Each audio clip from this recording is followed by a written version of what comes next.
For 200 years, Americans moved from the poorer parts of this country toward the richer parts of the country, and that has reversed. Now they move from the richer parts of the country to the places where the housing is cheap. One by one, we ban different kinds of housing types, and the result has not been that everybody lives in luxury. The result is rampant homelessness and very high housing prices. And we've zoned and otherwise regulated our cities so that almost nothing can be built as of right. Until 1970, still 1 out of 5 Americans is moving every year.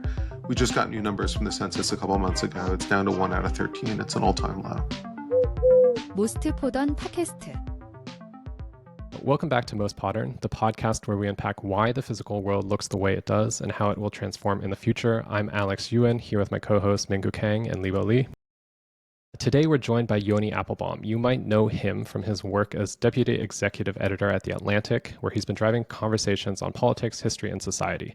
A historian by training, Yoni previously taught at Harvard, Babson, and Brandeis. His new book, Stuck, How the Privileged and the Propertied Broke the Engine of American Opportunity, examines how America shifted from a nation of movement and reinvention, where people regularly relocated in search of opportunity, to one that has been increasingly static. In a word, we're stuck, and that has massive implications socially, culturally, politically, and physically. With housing concerns dominating both headlines and household budgets, this feels like the perfect moment to feature these ideas here on the pod. So, Yoni, we're extremely excited to have you on Most Podern.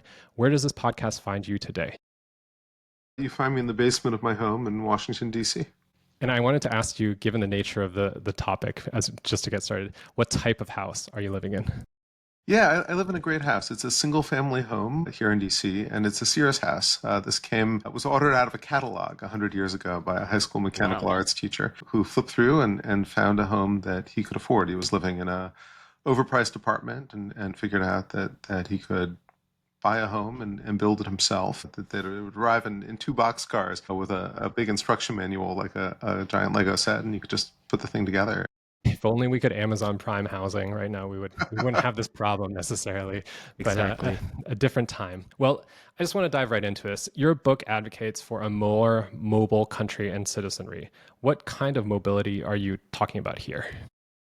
I'm talking about actual geographic mobility, but I'm also talking about social and economic mobility, which in the United States and frankly around the world have usually been incredibly tightly linked when we were a country of people who moved a lot. And I don't think any other population has ever moved as regularly as Americans did in the heyday of American mobility. We were also a nation that was economically dynamic and offered a tremendous amount of social and economic mobility, and the one was an outgrowth of the other. But, you write about a lot of things, in your day job for The Atlantic. How come you focus particularly on this issue? I started thinking about this book when I was living in Cambridge, Massachusetts, in an apartment that was already a little too small for my family and that already cost a little more than we could afford. And as a historian, I knew something about the neighborhood I was living in. Cambridge was a factory town. It was the gritty industrial city across the river from Boston, and it had been where generations of immigrants and their kids had landed. And they had found jobs in Cambridge and pulled themselves up the ladder there. They'd done this so consistently that sociologists came to study the neighborhood and coined a new term, zone of emergence, just to describe it. And then neighborhoods like it. You can go to almost any city in America and look back 100 years ago, 50 years ago, and find neighborhoods that were zones of emergence where people would come in and move up the ladder economically. And the neighborhood played that role for a century, but by the time I was living there, it was not doing that. I could look out my window, and what I saw was professionals walking past. The neighborhood had changed. One neighborhood changing is fine. A whole country losing its zones of emergence is really not. And so I had been worried. I had 2 kids of my own. I wanted them to live in the kind of country that I'd grown up in and have the kinds of opportunities that I'd enjoyed. And I wanted to understand what had changed that had taken that kind of zone of emergence away. I mean, you mentioned previously that America had always been a very upwardly mobile country. Obviously, it's a land of immigrants too, and sort of movement is in our blood. Can you explain a little bit of that history and maybe how we arrived to the moment where you grew up and then how we got to where we are now today? Yeah, this was actually one of the surprises for me about researching the book. I had in my mind a sort of straight model of decline that we used to build a lot and now we don't. But there's also this moment of invention. In the old world, You were typically born in a village and you lived in the same village your ancestors had lived in. You could look out the church window in a little English parish and see row after row of gravestones with your family name on them. You expected to live there, and you expected your grandkids to still be living there. Your place in the hierarchy was similarly fixed. You often inherited your job, you inherited your religious affiliation. Almost every important aspect of your identity was inherited. And when people first come to the New World, they expect to simply transplant that kind of society over here. But by moving, they have unsettled social relations, and people keep moving when they get here. But that wasn't the full freedom to move. That only comes after a couple hundred years of contest. As Americans push west, displacing the native inhabitants, they're competing among the different territories for residence, and they decide to open up the second half of the freedom, which was the freedom to belong. If 300 years ago, I tried to move into a town in New England, I could have been warned out. I would have been warned out. I'm Jewish. I would not have been welcome there.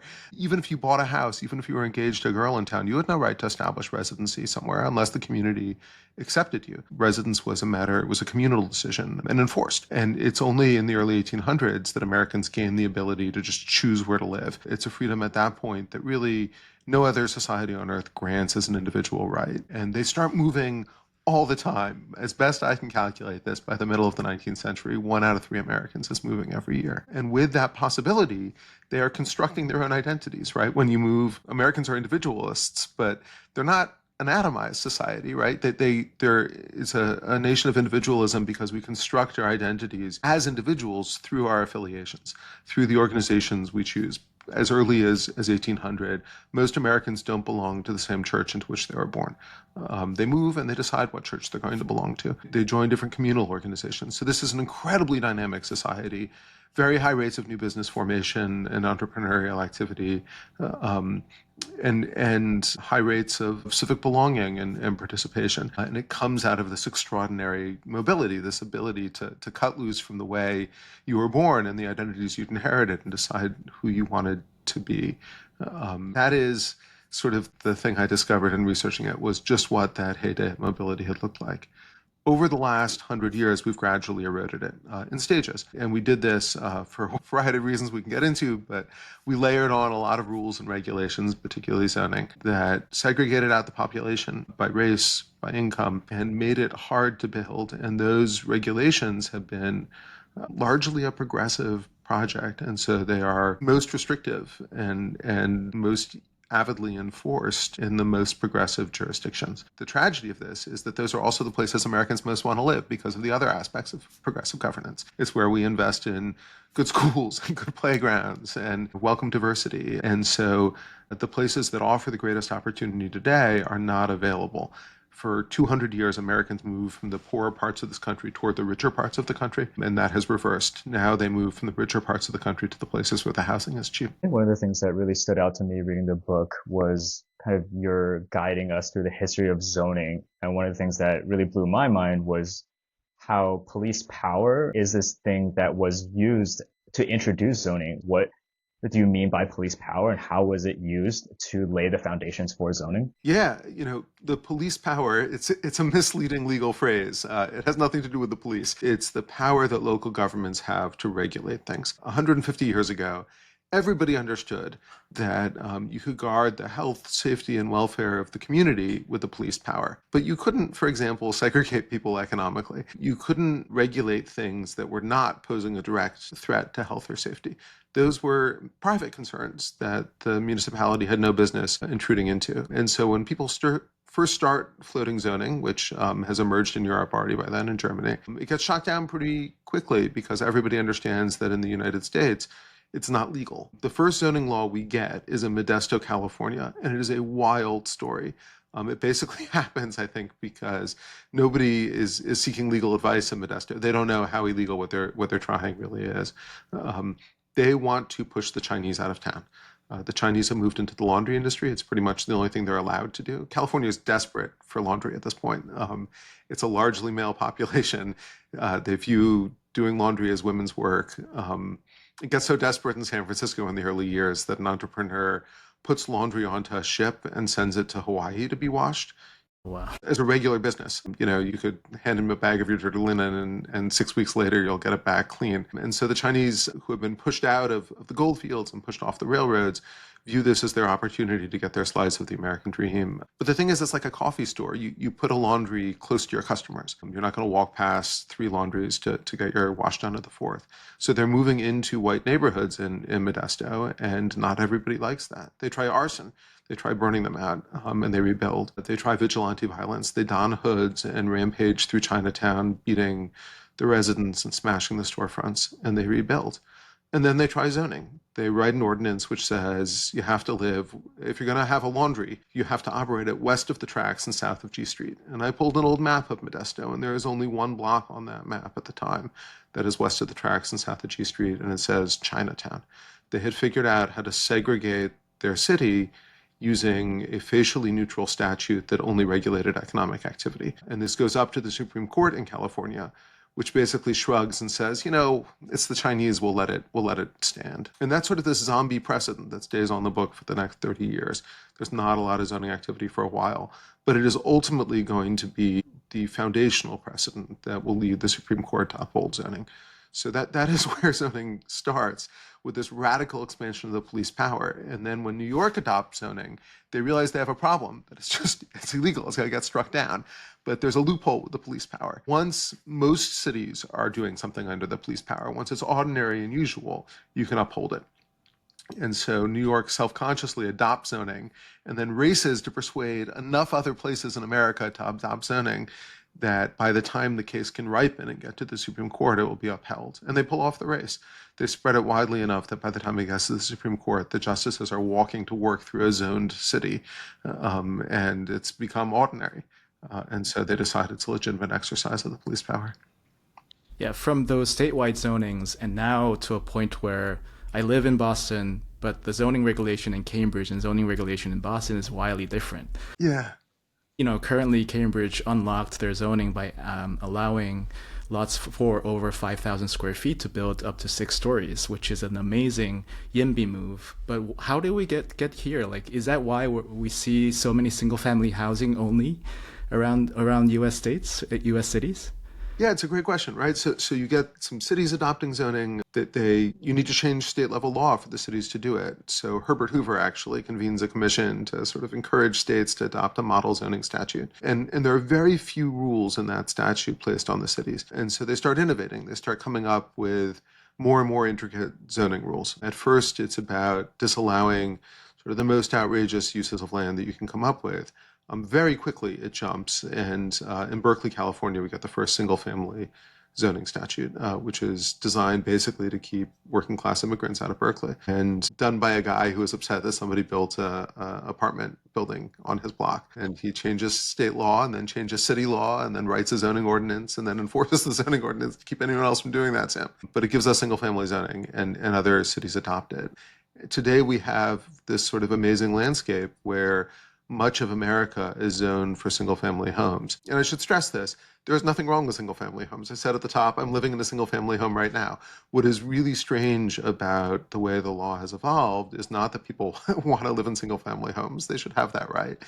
But the idea that you should prevent other people from building other kinds of housing, even if they don't want to live in single-family homes. That's really peculiar and comes out of an anti-immigrant animus in its initial stages, and then over time has spread and really become entrenched and led to an enormous housing shortage. Yeah, I mean, it's completely ironic that Berkeley, of all places, is the sort of forebearer of single-family zoning. But can you tell us why that type of building in particular has become so utilized or weaponized to basically prevent people from moving in? When people are first valorizing the single-family home as an ideal, there are two things that they see. One is cities are filling up with immigrants who feel to them dangerously un-American, and they want to assimilate these immigrants, and they are suspicious of everything about them.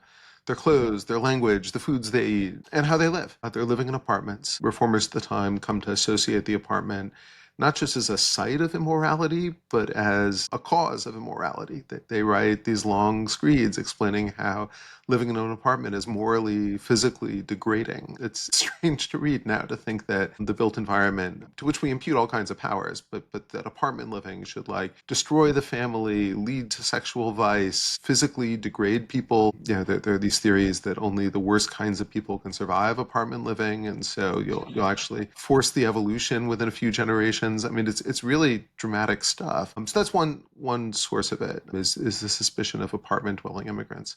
But there's another side to the coin too. America was a country which had made this transition from rural life to urban life. People associated their own childhoods with virtue, which is a very human impulse. And they believed that if they could only get these immigrants out of the crowded apartments and into virtuous single family homes, they could solve all the problems: poverty, crime, their refusal to assimilate. They really, I'm not exaggerating here, this is what they wrote. They really believed that single family homes would inculcate virtue, and that equation has never really been undone. Well, it seems like if nostalgia is your policy, that's just going to perpetuate itself generation by generation too. Yeah, I'm smiling because it sounds damn close to what I've been hearing from the community meetings from last week. So it's not just a historical element, it's a continued statement that I hear over and over again, which is kind of a tragedy. Like people, because there is a huge ignorance in terms of the scarcity of land and the cost of things. How the resources are used to build these buildings, and we're living in a different world where building a single family home will be just so much more expensive. So, Minkoo, you've been in more of these meetings than I have. But one thing that I have noticed, I'm curious whether you've seen this too. Do you see any age-based splits in the kinds of comments you hear in these meetings these days? Yes, there clearly is an age difference, and also the people who typically attend these community meetings seem to be more on the senior side of the population, because the meetings, when they're happening, it's like on the weekdays at 6 p.m. Like who in their 20s, 30s, or even 40s are available to join these public meetings at a 6 p.m. evening on a weekday? So I think there is a lot to talk about in the community engagement process and how to make things better, but it is certainly a barrier that most of the people who are commenting are seniors who are actually, even now, they're living in their single family homes, and they are actually making those arguments that the apartments that we put together are not for families, which is a little bizarre. Yeah, it's definitely a major issue in terms of access to input, basically. How can you show up? I mean, there are some jurisdictions who have their meetings in the middle of the day, which is even more difficult for some populations to get to.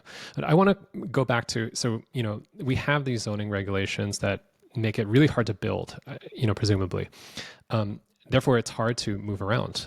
We've seen in just the past few years, housing prices skyrocket. It's been continually trending upwards, and now it's becoming untenable. I think the focus of the book is basically saying that this is making it really hard for people to move around America. So what happens if people can't move? Like, how does that lack of mobility shape our society, and what are the implications of that? Yeah, there's really interesting research on this. If you start with a bunch of people who tell you they're going to move in the next year, and then you follow up a year later to sort of see what's happened, the ones who have followed through on that ambition and actually moved, they have grown more optimistic. Moving makes people optimistic. They are likelier to see that the gains of others around them are lifting all boats, right? So that they think it's great that other people around them are thriving because they think that will help them thrive too. Mm-hmm. They're likelier to reach out and to join new organizations and get involved in their communities to make new friendships. They're likelier to think that the future will be better than the past, and they're likely to be tolerant of diversity. All of these things measurably increase when people relocate geographically. The people who said they wanted to move and then didn't, they go on the opposite trajectory. They grow more cynical, more alienated, more withdrawn. They're less likely to be civically engaged or active, and they're likely to see the world as a zero-sum game in which somebody else's gain comes at their expense. That there's the pie is only so large, and everybody gets their slice. And they're not wrong, right? Like they're probably living in a community where that is their lived experience of change and of new arrivals. Change in many communities in America is almost invariably for the worse these days. And so you get this real bifurcation. As we've gone from when you think about sort of the caricature of an American circa 1950, right? It's the inveterate optimist, the person who often plunders around the world a little blind to entrenched problems because they're just convinced there's a solution for everything. There's also, the upsides of that, which is that there really was a belief that the future could be better, a tolerance for diversity, a willingness to embrace change. The dividing point is about 1970, right? So until 1970, still 1 out of 5 Americans is moving every year. We just got new numbers from the census a couple of months ago. It's down to 1 out of 13. It's an all-time low. Enormous social change. I think the most significant and least remarked social change of our lifetimes is the decline in mobility. And it has all of these pernicious effects. It also just, in economic terms, the people who move in any decade you want to study in American history, the people who move will do better economically than those who stay where they are.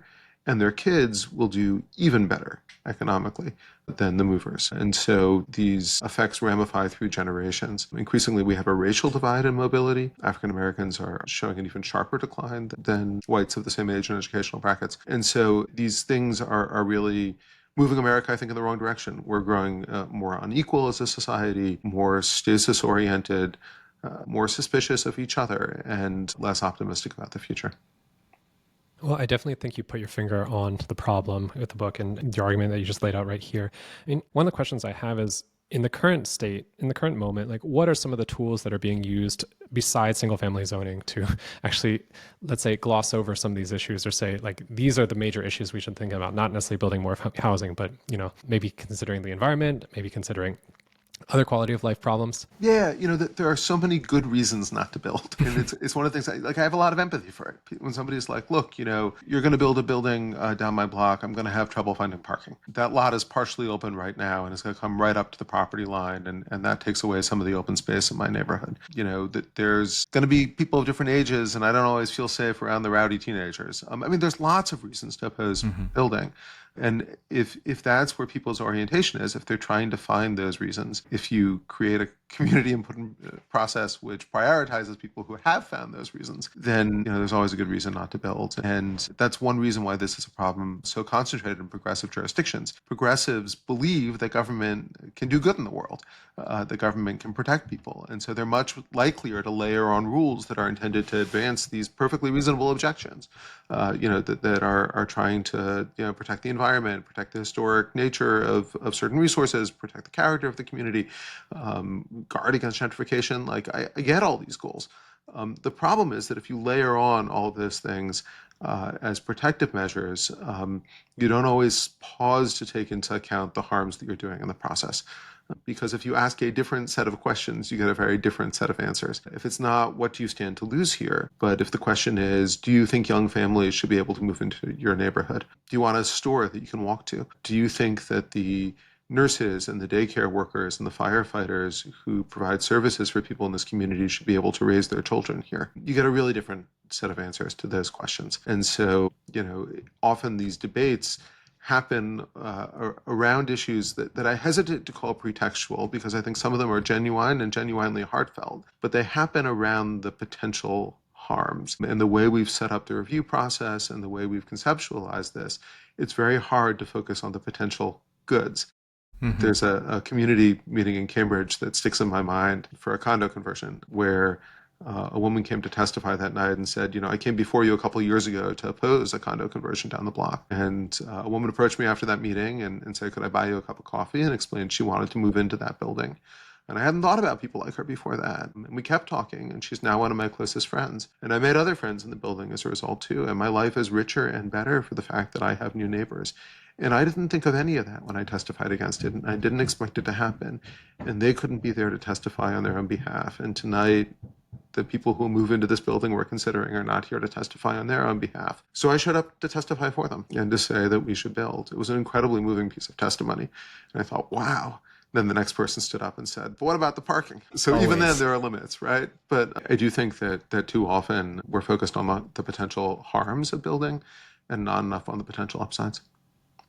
One thing that you talk a lot about in the book, and it's kind of a theme throughout, is we used to be a society where people could choose their community. You had mentioned this at the beginning of your discussion here too. And now we're in a moment where the community chooses whether you belong to it or not.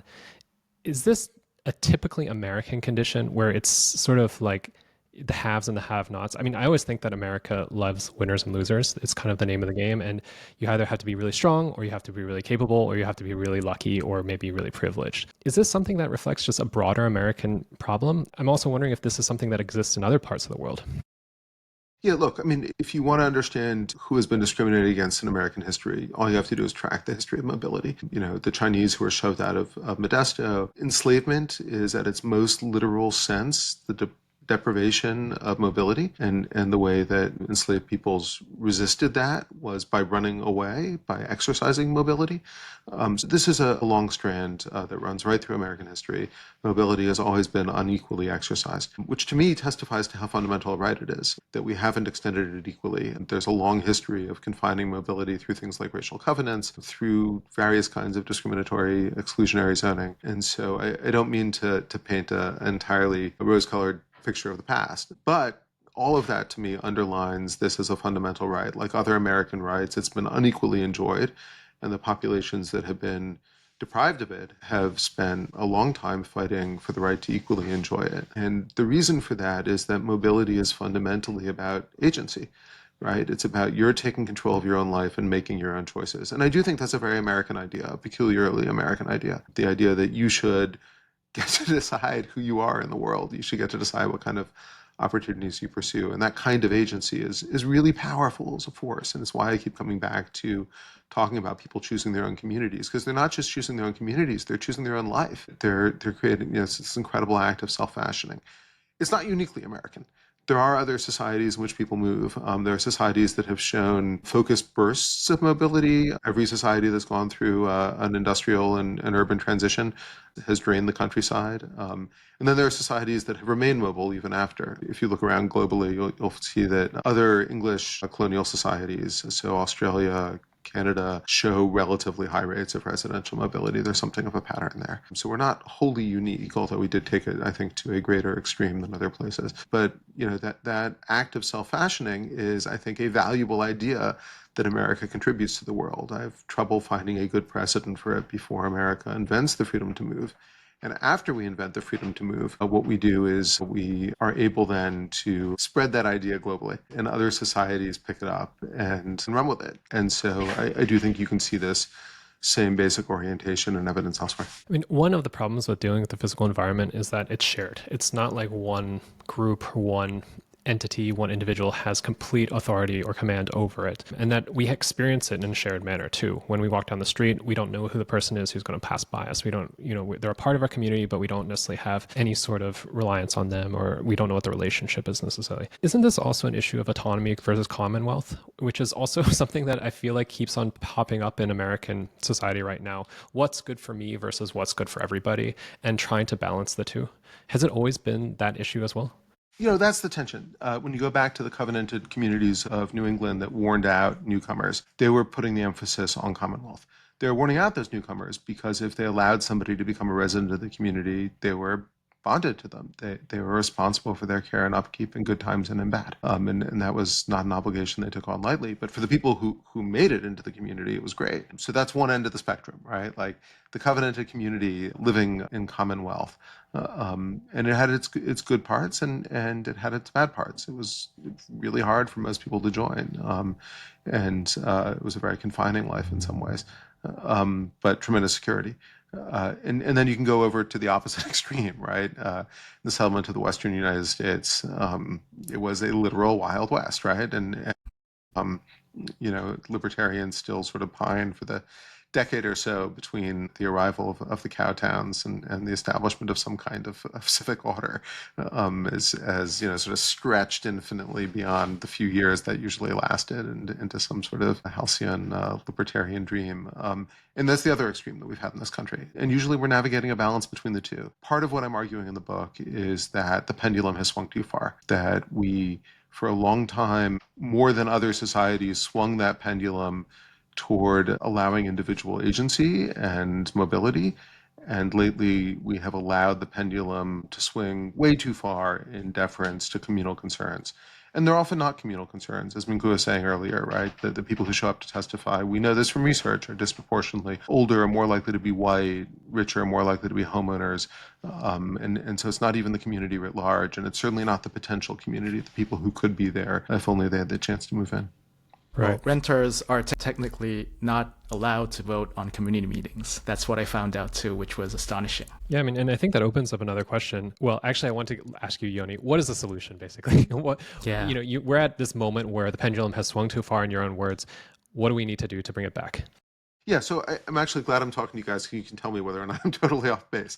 I have three basic solutions here. The first is we need much greater consistency in our zoning regulations. I'm envious of Japan, which has 12 basic designations that local municipalities can apply. If you standardize the designations, it does a couple really nice things. One is you can create the most restrictive designation can still allow for things, right? So in Japan, it allows for small shops and street front retail. It allows for multifamily housing. You can't go below that. And we can do that here too. The states have that power. They just have to take it back and they can say, look, we're just not going to let there be any single family designations in our state anymore. It's an easy thing to do. But if you standardize them, it does other things too. Right now, if you design an economical home that meets the needs of homeowners, it's really hard to scale because I'm living in the Sears house that you could buy and have shipped anywhere in the country. It was a house that came before zoning. It came before most of the localized riders to building codes that we have now. And so you could literally take the same house and build it anywhere once you had a good economical design. It allowed for efficiencies of scale. We don't have that anymore. If you come up with a really good design in one place, it may not work someplace else. You've got to tailor it, customize it. That comes with a tremendous cost inefficiency. It keeps good solutions from being applied. And it's one reason that the housing sector, I think, is still so expensive. So you get these nice benefits of standardizing the rules over larger jurisdictions. The second thing we need to do, I think, is be tolerant of a much wider variety of housing styles. There's sort of this comic aspect to reading a lot of the old regulators because they'll look at this poor family in a tenement and they'll say this is awful, tenements should go, and then they'll look at a poor family in a decrepit single family shack and they'll say this is awful, single family shacks have to go.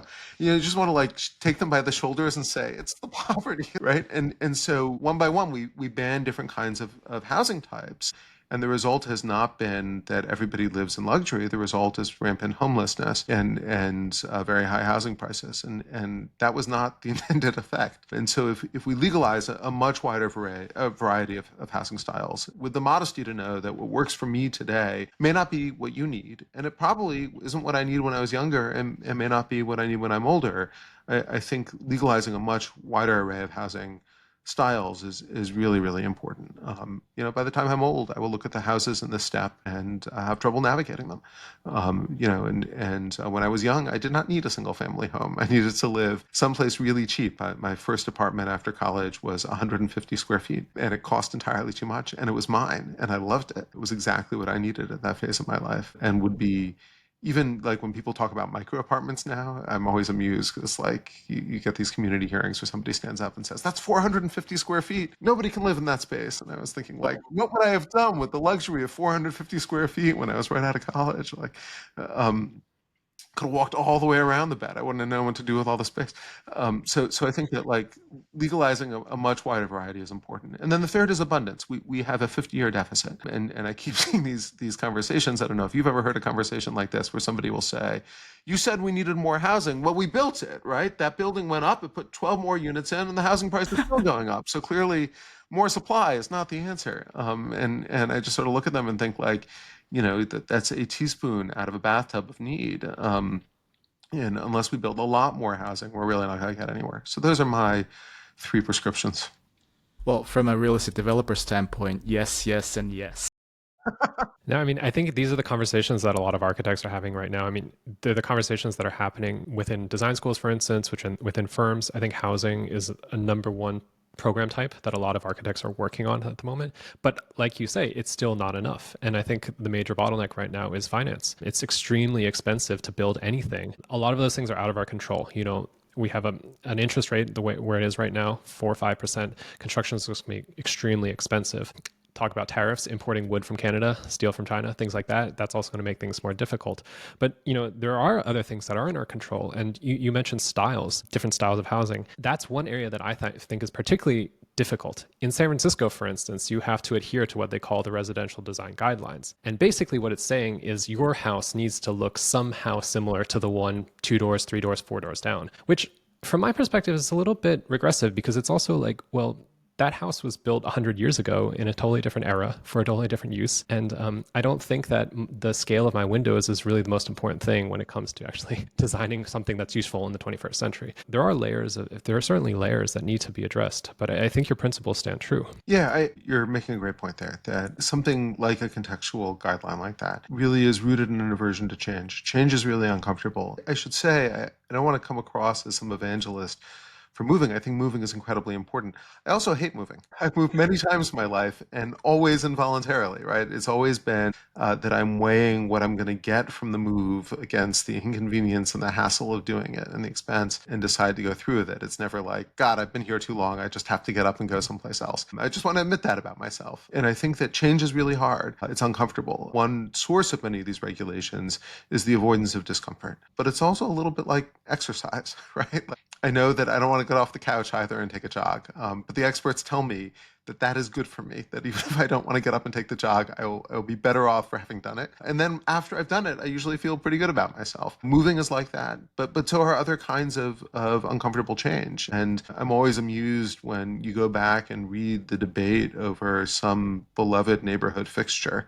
And discovered that at the time that they were putting up those rows of gingerbread Victorians, people talked about how garish they were and how they were ruining the neighborhood. Or the things that we landmark now are usually, they were uncomfortable changes at the time they were built. And the things that, I'm waiting for the first historical building designation for a 5/1 cookie cutter building as having been sort of a pioneering American vernacular. It'll come, right? Like it'll come when somebody proposes tearing It one will. down and building a 12-story building. And so the things that we're uncomfortable with now are new. And over time, we'll grow fond of them. And so if we allow the regulations to indulge our aversion to change, then we never get that exercise we need. Well, it is true that the regulations have been piling up layer after layer because of safety, because of aesthetics, because of history, so on and so forth. But is there a way, or is there a reference that the regulations being tighter become untight? Like, do you see and do you have any references that the American zoning can follow?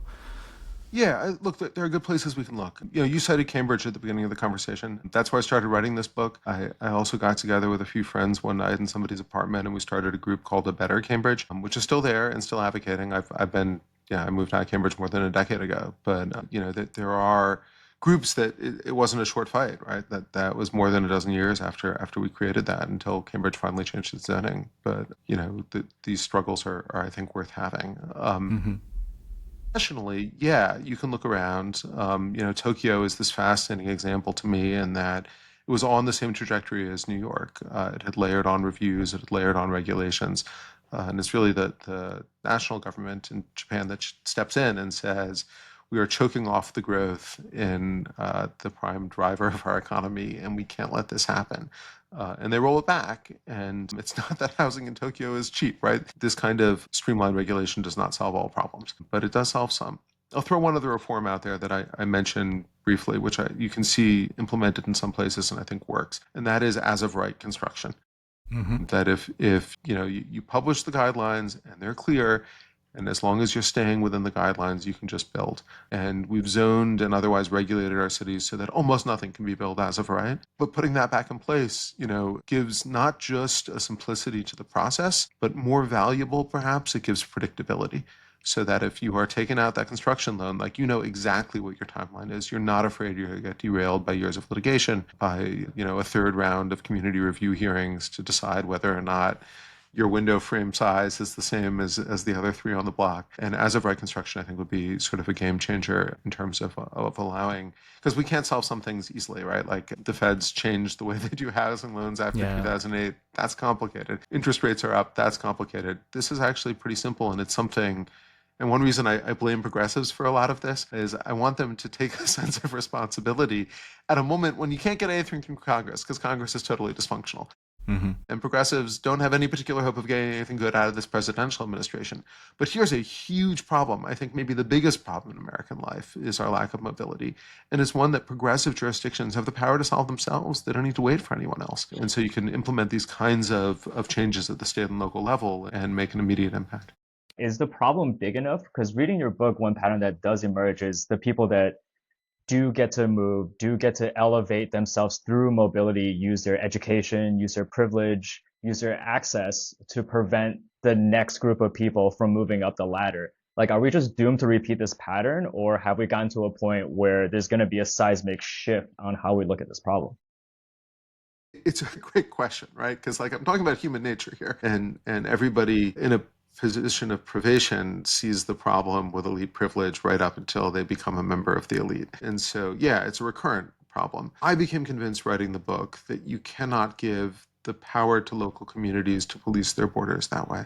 Um, you know, what it means to be a nation is that we can move freely within it. And if you delegate too much power down to local communities, yeah, you're right. Invariably, it's going to get abused, right? And it'll be weaponized most effectively by those who have the most money and time and education. And so that's the kind of shift that we need. You can't win this fight one development at a time. Fundamentally, I think it takes state level change to change the zoning enabling statutes and just limit what communities have the power to do.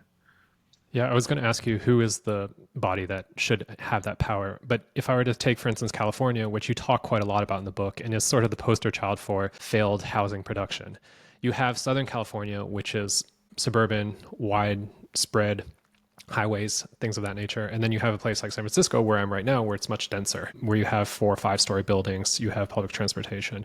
And is it possible to have some flexibility within that as of right, so that you can account for not only the culture of LA, but also its climate, also its geography, versus, say, San Francisco, Sacramento, San Diego, what have you? Yeah, I think you can have a lot of variability. If you had a Japan-like system with a number of zoning classifications, you could have jurisdictions that say, look, for one thing, we're going to set aside some of this land and not develop it. This is a fire zone. A really bad idea to put housing here. This is an area of the state that is already stressing its water resources past the breaking point. We're going to restrict further development. That's not crazy, but that's state level policy, I think, at some level. Like you really need somebody who can step back and take into account the bigger picture. And then as you try to standardize the rules over as broad a jurisdiction as possible, you can also standardize the rules to regulate things you don't want, right? Which is how we did it before we had zoning. It's not that before there was zoning, American cities were a total free-for-all. You couldn't put a tannery next to somebody's house because the tannery would hurt them. But that was true everywhere. What zoning basically said is you can do the bad things over in their neighborhood, just not here. And so you can return to a system of tight land use rules that says, look, some uses should not be proximate to each other, and some areas should not be developed without returning to a system in which pretty much all new construction is non-compliant and requires special variances. Yeah, I mean, I think as an architect, I'm all for as of right zoning. If I know what the rules and regulations are, what I can do, and I submit my permit and I can get it done, that would be great. I think we're in a system of total construction constipation, wherein the permitting process often takes longer than actually building the building, putting the sticks in the ground and making the thing itself. And I think that seems not right. I mean, I feel like, that's sort of one of the issues right now. And I can speak for San Francisco right now, way behind our housing goals. And, a lot of people I know who want to do good, developers, local activists, people who actually want to make a change, they're just really disillusioned by the way that government is processing a lot of their requests or responding to this problem. So it is definitely a challenging one. And I think it's one that requires a lot of different people at the table, not just policymakers, not just developers, not just local citizens, not just architects, but all of the above. And I'm wondering, how that could occur. It feels like there's a lack of leadership maybe in that role. I think that the turn in the 70s toward tighter regulation, the deep disillusionment with the marriage between big business and big government really shaped a whole generation of progressive activists. They came of age believing that growth was the greatest threat to American society and needed to be controlled and contained, that government needed to be carefully policed or it would become corrupt and beholden to big business. And it has made it hard for a generation to create the kinds of coalitions that could create meaningful change here. I do see a generational change though, and younger generations are less skeptical. There was a time when American cities grew in part because pretty much everyone within the city understood that they were taking part in a shared project. And we're not going entirely back to that. We're not going back to a world where the pharmacist understands that if there are more residents for his pharmacy to serve, he'll do better, because that pharmacist now works for a multinational chain and he's a branch manager, and he doesn't do any better. He gets the same salary whether there's fewer customers or more, right? Like the world has changed in some ways, and we're not as closely tied to the thriving nature of our local municipalities as we once were. But in other ways, we still are, right? Because that pharmacist still has to walk home through the streets at night. He still has to pay the rent. He still needs to send his kids to the public school. And so he still needs that city to thrive. So it's eroded to some extent. But there is a possibility here for people to, again, return to a mindset in which a community that is really thriving, that is growing, that is attracting new residents, is one that is a better place for them to live in consequence. And I think that we have reached a sort of a critical shift in progressive circles where growth is no longer seen as a threat. Growth is now seen as the necessary prerequisite of achieving many of the things we want to achieve. And that makes me really optimistic about the possibility of pulling together a coalition with various stakeholders who say, yeah, I want a more equal society. I want one in which, my kids will do better than I did. And I want one that can welcome people who have had less privilege than I've enjoyed. And I want one where people of all backgrounds can thrive. And the way to get there is to grow that pie so that everybody gets a slice and their slice gets larger with each generation. And if we return to that kind of mindset, which is this traditional historic mindset, it's a little bit of a catch-22, right? Like I told you earlier that the thing that produces that mindset is the sense of agency that comes with mobility. And now I'm telling you the way to restore mobility is to recapture the mindset. But rather than thinking of that as a paradox, I like to think of it as an upward spiral. To the extent that we start solving this, we're going to shift the politics of it on the ground so that it builds on itself. Yeah, I do see those type of positive changes happening because in Boston in particular, there are some small YIMBY groups that are actively engaging in these discussions, being tired of just getting pushed around by NIMBYs. And they appear on behalf of the developer and the project for pro-housing.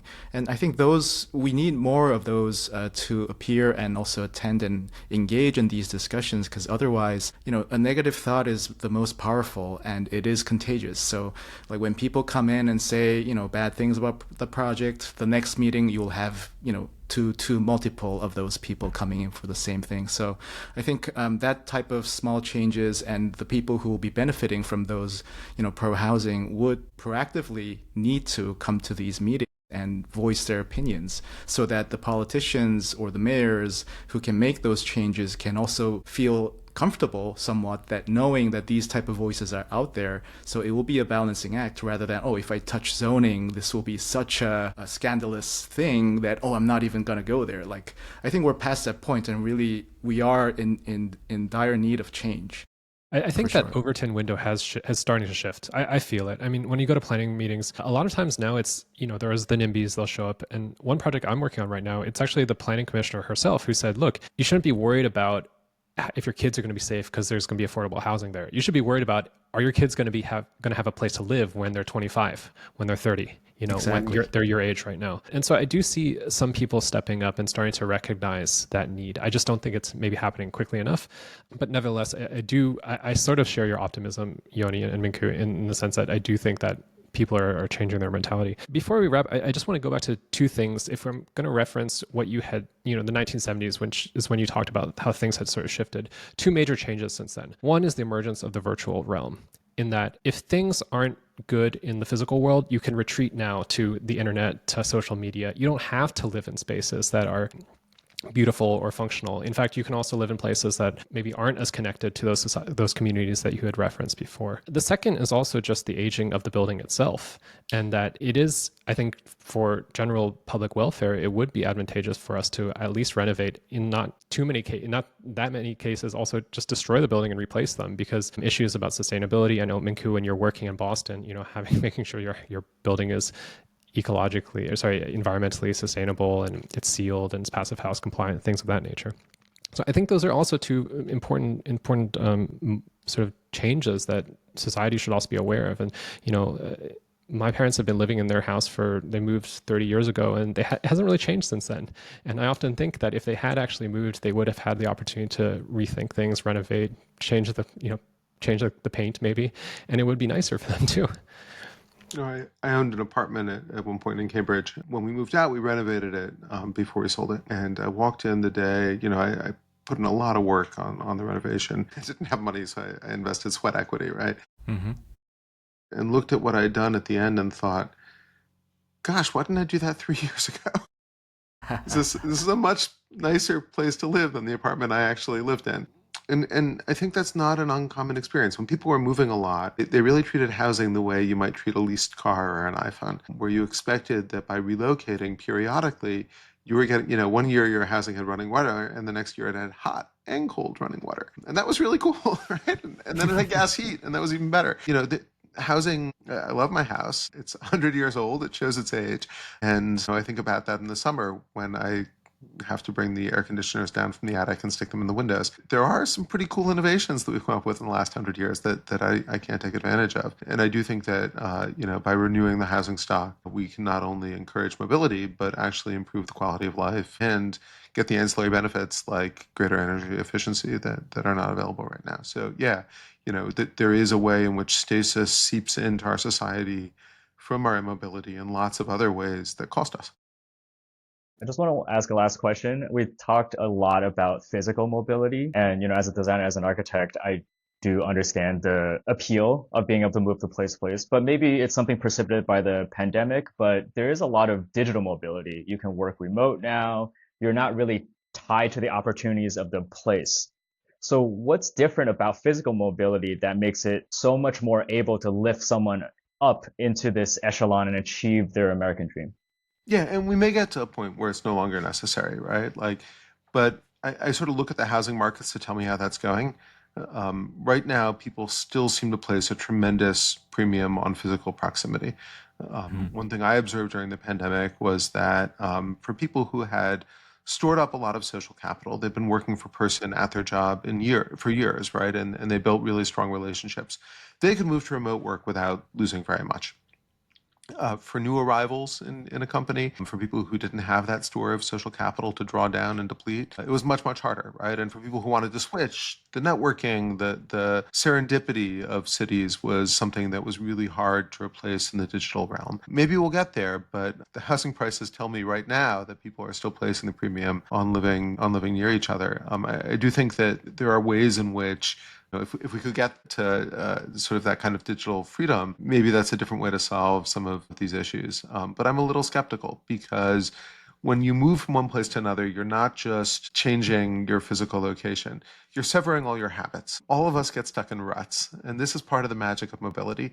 When you arrive in a new town, you have to figure out all kinds of things, not just like who your friends will be, although that's a big one, right? Like maybe you go to church for the first time in years, even though you're not really religious because like people are there on Sunday, or you push yourself to talk to the guy sitting next to you at the bar. But you're also changing lots of other habits, and you may need a new job because you just moved. And if you were in a stagnant or declining industry, even if you want a job in that industry, there's probably not going to be one in the town you just moved into. You're going to have to go where new jobs are being created, right? And that's part of the magic, is like you're shifting over from declining industry to one that's growing definitionally, because it's the one which has the new jobs. And so when you sever those habits, it's that moment to reset, and often really positive change comes out of that. And I think that's one reason why the actual act of moving is, it's not just like, oh, I got another job. It's like all the other things that come with it, all the other habits you're resetting and starting over and rethinking can end up having sort of positive consequences in entirely different aspects of your life. Well, Yoni, this has been a fascinating conversation, and I think we're actually really privileged to have you as a historian. Imagine you're the next generation of historians looking back at the current era.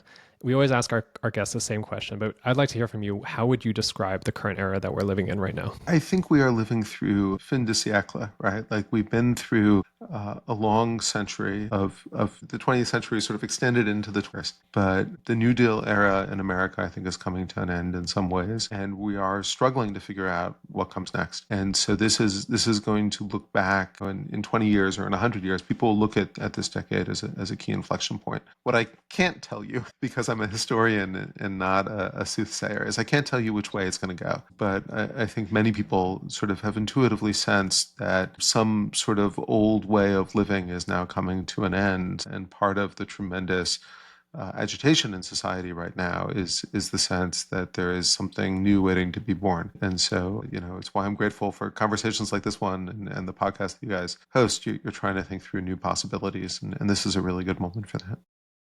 Well, thank you, Yoni, so much for joining us today. It was a really insightful discussion about Stuck. It's right here.